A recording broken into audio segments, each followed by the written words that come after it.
கண்டுபிடிக்கணும். நம்ம கண்டுபிடிச்சாதான் நம்ம இப்போ காதை மூடிக்கிட்டோம்னு வச்சுக்கோங்க, ஆவியானவர் பேசுவாரா? நீங்கள் ஏதாவது பாட்டு கேட்டு இப்போ நம்ம கேட்காது இல்லையா? இப்போ வந்து கண்டுபிடிக்கணும் அப்படின்னா நம்ம முதல்ல ஆண்டவர் சமூகத்தில் எல்லா வேலையும் விட்டுட்டு நம்ம சமூகத்தில் உட்கார்ந்து நம்ம தியானித்து நம்ம ஆண்டவர்கிட்ட கேட்டு நம்ம அதை கண்டுபிடிக்கணும். இப்போ கண்டுபிடிச்ச பிறகு அதை நம்ம பயன்படுத்தணும். திரும்ப திரும்ப பயன்படுத்தும் போது நம்ம அதில் வளர்ச்சி அடைவோம், தேறினவனா மாறுவோம். இப்போ நான் இந்த ஏற்கனவே நம்ம பார்த்தது தான் இந்த வரங்கள் என்னது, அதை எப்படி பயன்படுத்துறதுன்னு சொல்லிட்டு அடுத்தது இதை வந்து நான் உங்களுக்கு அந்த வரம் என்னது, அதை எப்படி பயன்படுத்துறது அப்படிங்கிறது மட்டும் ரொம்ப சுருக்கமாக சொல்லித்தரேன். அப்போ நீங்கள் அது கேட்கும்போது நீங்கள் அப்போ அதில் ஜெபத்தோடு கேட்டீங்க அப்படின்னா ஏன் இந்த வரம் என்கிட்ட இருக்குது அப்படின்னு சொல்லி நீங்கள் புரிஞ்சிக்கலாம். அப்போ புரிஞ்சுக்கிட்டிங்கன்னா அதை எப்படி பயன்படுத்துறது, அதை எப்படி நம்ம வந்து வளர்றது அப்படின்னு சொல்லி கற்றுக்கலாம். சரியா? இப்போ முதலாவது வரம் வந்து ஞானம் இல்லையா? ஞானம்னா என்னது? ஞானத்தின் ஆரம்பம் இல்லையா? இப்போ வந்து நமக்கு ஒரு சூழ்நிலையை அறிந்து அந்த சூழ்நிலைக்கு ஏற்ற மாதிரி நடந்துக்கிறது ஞானம். அப்போ வந்து ஒரு நேரத்துக்கு ஏற்ற அறிவுரை தர்றது ஞானம். ஒரு 3 வருஷம் இருக்கும். 3 வருஷம் முன்னாடி என் கூட வேலை செய்கிற ஒரு ஆஃபீஸில் இருக்க ஒரு நண்பர் வந்து என்கிட்ட சொன்னார், அவர் ஒரு இடம் வாங்கி வீடு கட்ட போகிறதா சொன்னார் என்கிட்ட. நான் வந்து கேட்டேன் எங்கே அப்படின்னு சொல்லி கேட்டேன். அவர் சொன்னார் அது 2 மெயின் ஸ்ட்ரீட், நம்ம கார்லாம் போகிற அந்த மாதிரி ஒரு மெயின் ஸ்ட்ரீட்டுக்கு சேர்ற இடத்துல இருக்குது. அங்கே வந்து இப்போ ஒரு டேங்க் ஸ்டெல் இருக்குது, ஒரு பெட்ரோல் ஸ்டேஷன் இருக்குது, அதை வந்து மாற்றி வீடு கட்ட போகிறேன் அப்படின்னு என்கிட்ட சொன்னார். நான் சொன்னேன் பாருங்கள், அது வந்து ஏற்கனவே ஒரு டேங்க் ஸ்டெல்லு, அப்போ அதை வந்து வீடு கட்ட இடமா மாற்றுறது ஒரு பெரிய காரியம் இல்லை, அது நேரம் எடுக்கும். அப்போ நிறைய பேர் அது அப்ரூவல்லாம் வாங்கி செய்யணும். அது வந்து ஒரு ரஷ்யன் கிட்ட இருக்குது, ரஷ்யன் ஏஜென்சி கிட்ட இருக்குது அப்படின்னு சொன்னார். அப்போ எவ்வளோ நம்புறதுன்னு தெரியல அது. அதனால் நான் சொன்னேன் இதை விட ஒரு நல்ல குடியிருப்பு பகுதி உப்பட்டால் குரோனன்பர்க், அது ரொம்ப செழிப்பான பகுதி, அங்கேயும் இதே மாதிரி ஒரு இடம் இருக்குது, நீங்கள் அந்த இடத்த பாருங்க அப்படின்னு சொல்லி ஒரு ஆலோசனை சொல்லிவிட்டேன். அவர் வந்து 1 வருஷம் கழிச்சு என்கிட்ட வந்து சொன்னார், நீங்கள் ரொம்ப நல்ல ஆலோசனை சொன்னீங்க லெனின், அந்த இடம் வந்து இன்னும் போகலை, ரஷ்யன் கிட்ட இருக்கிற அந்த டேங்க்ஸில் அதில் ஏதோ பிரச்சனை இருக்குது, ஆனால் தான் வந்து இந்த குரோனன்பர்க்கில் ஒரு இடத்த வாங்கி அங்கே வீடு கட்டினதா சொன்னார். அப்போ வந்து அந்த நேரத்துக்கு ஏற்ற ஒரு ஆலோசனை சொல்லும்படி ஆவியானவர் உதவி செய்தார். அப்படி இருக்கு, இது வந்து நம்ம பயன்படுத்துறது, நம்ம கிட்ட அந்த வரம் இருக்கு, ஆண்டவர் வந்து அதை பயன்படுத்த உதவி செய்கிறார். அப்போ அறிவு அப்படின்னா என்ன? ஒரு இதுல ஆழமான புரிதல் இருக்கிறது. இப்போ நம்ம டிவியில எங்க திரும்பினாலும் எங்க என்ன சொல்றாங்க? Artificial intelligence. இப்போ வந்து அது அந்த கனியல் நுண்ணு அறிவு இல்லை. இப்போ அந்த அறிவு வந்து எப்படி வேலை செய்யுது, அதை வந்து அவங்க எப்படி ப்ரோக்ராம் பண்ணுறாங்க, அது எங்கே தொடங்குது எங்கே முடியுது, அதெல்லாம் ஃபுல்லாக நல்ல தெளிவாக புரிஞ்சிருக்கிறது வந்து அறிவு இல்லை. இப்போ வந்து ஹேண்டி இருக்குது நம்மக்கிட்ட இல்லையா, நம்ம ஃபோன் பேசுகிறோம், இப்போ நம்ம இந்த பக்கம் எடுத்ததுமே அந்த பக்கத்தில் இலங்கையில் இருக்கவங்களுக்கு இந்தியாவில் இருக்கவங்களுக்கு உடனே கேட்குது இல்லை. அப்போ அந்த டெக்னாலஜி எப்படி வேலை செய்யுது இல்லை. நம்ம வேதத்தில் எடுத்துக்கிட்டோம் அப்படின்னா புரியாததும் அந்த ரோமர் புத்தகம், நான் ஒரு 3-4 முறை படித்தாலும் புரிய மாட்டேன். அது வந்து புரியுது அப்படின்னா அது உங்களுக்கு நல்ல அறிவு இருக்குது அப்படின்னா அப்போ அதை வந்து மற்றவங்களுக்கு சொல்லித்தரது இல்லை அறிவு. இது அறிவு. இப்போ ஒரு குழப்பமான இது வந்து வழக்கமாக இருக்கிறது, அறிவுக்கும் ஞானத்துக்கும் என்ன வித்தியாசம்? நான் உங்களுக்கு புரிஞ்சுக்கிறதுக்காக நான் ஒரு வேடிக்கையான ஒரு இது சொல்கிறேன், சரியா? இப்போ சில நேரத்தில் வந்து மனைவி வந்து ஒரு தப்பானது சொல்கிறாங்க அப்படின்றது உங்களுக்கு தெரியுது, சரியா? அது வந்து அறிவு. மனைவி வந்து ஒரு காரியத்தை குறித்து ஒரு தவறுதலாக சொல்கிறாங்க அப்படின்னா அது வந்து அறிவு. அது தெரிஞ்சு அதை அவங்கக்கிட்ட சொல்லாமல் இருக்கிறது ஞானம். சொன்னால் என்ன ஆகும் தெரியுதுல்ல, அடியும் கடியும் இடும், அது வந்து ஞானம். இன்னொன்று உலகத்தில் உங்களுக்கு சொல்லித்தரேன். இப்போ ஸ்மோக் பண்ணுறோம் இல்லையா, ட்ரக் இருக்குது, இல்லை நம்ம படிக்கிற இடத்துல எல்லா இடத்துலையும் பார்க்க முடியுது. ஸ்மோக்கிங் இல்லை ஆல்கஹால் இல்லை ட்ரோகன் ட்ரக்ஸ் எல்லாம் வந்து கெடுதல் நமக்கு நல்லா தெரியும். அதை பாவிச்சா இறந்து விடுவாங்க கொஞ்சம் கொஞ்சமான்னு சொல்லி நமக்கு தெரியும். இது வந்து அறிவு. ஏன்னா அதில் வந்து நிக்கோட்டின் இருக்குது, அதில் கெடுதலான பொருள் இருக்குது, அது வந்து உயிரை எடுத்துருன்னு சொல்லி அது அறிவு. அது தெரிஞ்சுக்கிட்டு அதை செய்யாமல் இருக்கிறது ஞானம். ஆமே. அப்போ நம்மளுக்கு அந்த அறிவும் ஞானமும் இருக்கும்போது நம்மளை காப்பாற்றிக்கணும், இப்போ மற்றவங்களையும் சொல்லி காப்பாற்றணும் இல்லையா. அது வந்து அப்படிதான் நம்ம அதை பிரயோஜனப்படுத்தணும். அதை பிரயோஜனப்படுத்தினாதான் அதை நம்ம திரும்ப திரும்ப செய்யும் போது நம்ம அதில் வளர்ச்சி அடைந்து தேறினவனா மாற முடியும். இப்போ விசுவாசம் உங்களுக்குள்ள இருக்குன்னு வச்சுக்கோங்க. விசுவாசங்கிற ஆவியின் மரம் உங்களுக்குள்ள அதிகமாக கிரியை செய்யுது அப்படின்னா நீங்கள் வந்து முன்மாதிரியாக வாழணும்.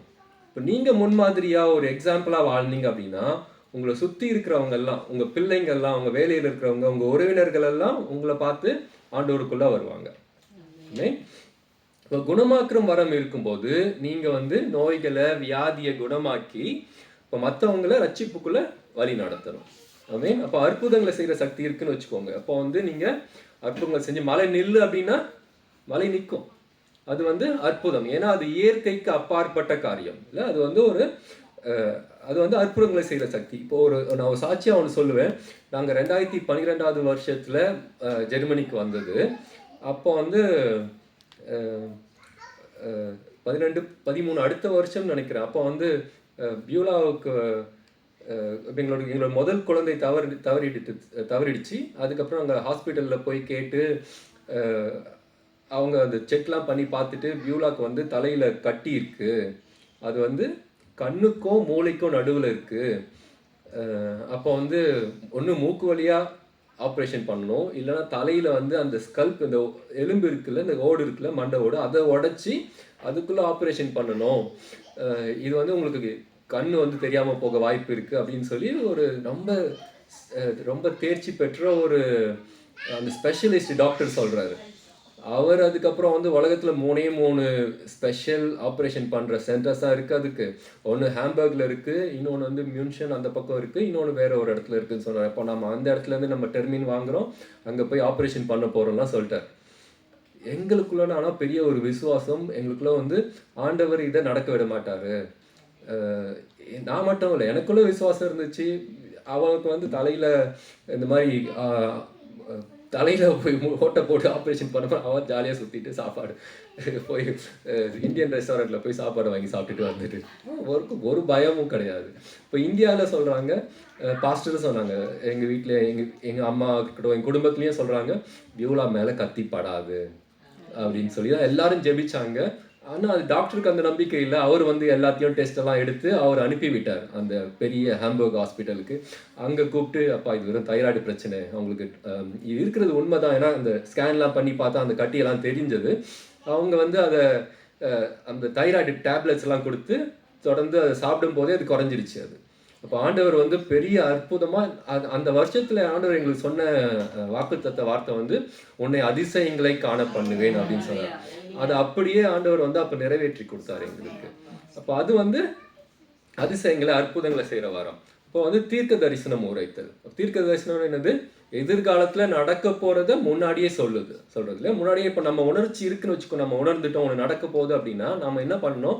அதுலேருந்து நம்மளை காப்பாற்றிக்கணும். இல்லை யாராவது போய் அதில் போய் மாட்டிக்க போகிறாங்க அப்படின்னா அவங்கள எச்சரித்து அவங்கள தடுக்கணும். அதில் போய் அதில் வந்து இப்போ வேதத்தில் யோசேப்புக்கு அந்த தரிசனம், பார்வோனுக்கு அந்த தரிசனம் கண்டு கலங்கி இருக்கிறாரு. அப்போ யோசேப்பு வந்து தரிசனத்தையும் கண்டுபிடிச்சி தரிசனத்தையும் பெற்றுக்கொண்டு அது மட்டும் இல்லை, அவர் என்ன சொல்கிறாரு, இப்போ அடுத்த 7 வருஷம் வந்து செழிப்பான வருஷம், அதுக்கப்புறம் 7 வருஷம் வந்து பஞ்சம் வரப்போகுது, அதோட நிறுத்தல அவர். அதுக்கப்புறம் ஆகையால் ராஜா செய்ய வேண்டியது என்னவென்றால் அப்படின்னு சொல்லி அதுலேருந்து தப்பிச்சுக்கிறதுக்கு ஆலோசனையும் சொல்லித்தரார். நீங்கள் வந்து எல்லா உணவையும் சேர்த்து வச்சு இப்போ உலகத்தை நம்ம போஷிக்க போகிறோம், காப்பாற்ற போகிறோம். அப்படி தான் எகிப்து தேசத்துக்குள்ளே உலகத்தில் இருக்க எல்லா பொக்கிஷமும் போய் சேர்ந்துச்சு. அப்படி ஒரு நாள் ஆலோசனையும் சொல்லணும். பாவிகளை பகுத்தறிதல் அப்படின்னா என்ன? நம்ம குடும்பத்தில் இருக்கட்டும், இல்லை நம்ம படிக்கிற இடத்துல இருக்கட்டும், நம்ம முக்கியமாக யூடியூப்பில் இந்த நாட்களில் நம்ம ஒரு வார்த்தையை கேட்குறோம் அப்படின்னா அவங்க வந்து எந்த ஆவியினால் பேசுகிறாங்க? உண்மையிலே தேவ ஆவியினால் பேசுகிறாங்களா, இல்லை இவங்களுக்குள்ள பொய்யின் ஆவியோ, இல்லை பொறாமையின் ஆவியோ, இல்லை எரிச்சலின் ஆவியோ வேறு ஏதாவது இருக்கான்னு சொல்லி நம்ம விளங்கி கொள்வோம்.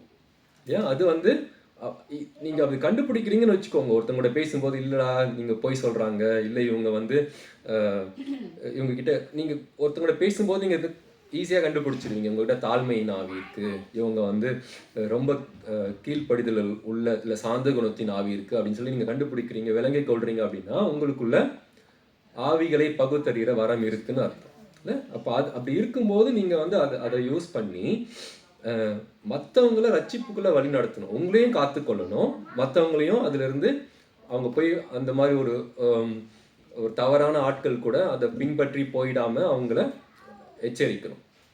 இப்போ வேற பாஷையில் பேசுகிற வரம் இருக்குது அப்படின்னா உங்கள் பழக்கமான பாஷை இல்லாமல் வேற பாஷையில் நம்ம ஆண்டவரை துதிக்கணும், ஆண்டவரை மகிமைப்படுத்தணும். அப்படி ஒருத்தர் செய்யும்போது அது என்னது, இப்போ இயேசு வந்து பரலோகத்தில் தான் கேள்விப்பட்ட எல்லாத்தையும் வந்து ஜனங்களுக்கு விளக்கி சொன்னார். அந்த மாதிரி நம்ம விளக்கி சொல்றது வந்து 9வது வரம், பாஷைகளை வியாக்கியானம் பண்ணுது. இப்போ இந்த வரத்தை வந்து நீங்க ஒன்னொன்னா பார்த்துட்டே வரும்போது, ஆமா இது எனக்குள்ள இருக்கு, நான் வந்து இந்த மாதிரி யாரும் பேசும்போது நான் ஈஸியாக கண்டுபிடிச்சிருவேன், இந்த ஆவியின் வரமத்தில் ஆவியினால தேவ ஆவினால பேசுகிறாங்களா இல்லை இவங்க வேற ஆவியினால பேசுகிறாங்களா அப்படின்னு சொல்லி உங்களுக்கு அது தோணுச்சு அப்படின்னா, இல்லை குணமாக்குற வரம் நான் போய் ஜெபிச்சா கண்டிப்பாக குணமாகும், என்கிட்ட நல்லா ஸ்ட்ராங்காக விசுவாசம் இருக்குது அப்படின்னு சொல்லி உங்களுக்கு தோணுச்சு அப்படின்னா அந்த பரிசுத்த ஆவியின் வரம் உங்களுக்குள்ள இருக்கு. ஆமென். அப்போ நீங்கள் அதை தியானித்து கண்டுபிடிக்கணும். அப்படி கண்டுபிடிச்சதுக்கு அப்புறம் நீங்கள் அதை திரும்ப திரும்ப அப்படி பயன்படுத்தும் போது நீங்கள் அதில் வளர்ச்சி பெற்று அப்போ தெரிந்தவனா மாற முடியும். ஆமென். இப்போ இவ்வளவு நம்ம முயற்சி எதுக்காக எடுக்கணும், இவ்வளவு பிரயாசம் எதுக்கு? உட்காந்து படித்து தியானித்து என்னென்ன ஆவியின் வரம் அது என்னது இதெல்லாம் எதுக்கு பண்ணுறோம் அப்படின்னா, 1 கொரிந்தியர் 14:12 ஒருத்தங்க வாசிப்போம்.